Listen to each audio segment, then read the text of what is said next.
ભોળાના શિવ બાપા આજે તારીખ 19 અને ગુરુવાર અને સાંજના 5:30 થવાનો ટાઈમ છે. તો મિત્રો આ જોઈ રહ્યા તમે આ વરસાદ આજે પણ આ વરસાદ માણસોના મોલનો કચર ઘર વાળી દેવાનો છે મિત્રો. તો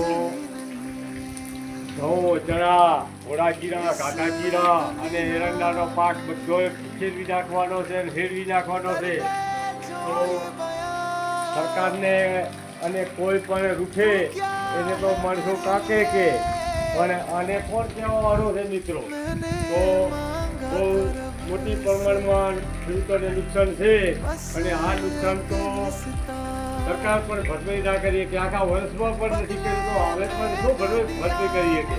તો મિત્રો ભગવાન પાસે પ્રાર્થના કરો અને બસ આટલેથી સમજ્યા કરે તો એવી પ્રાર્થના સાથે જય ભક્ત.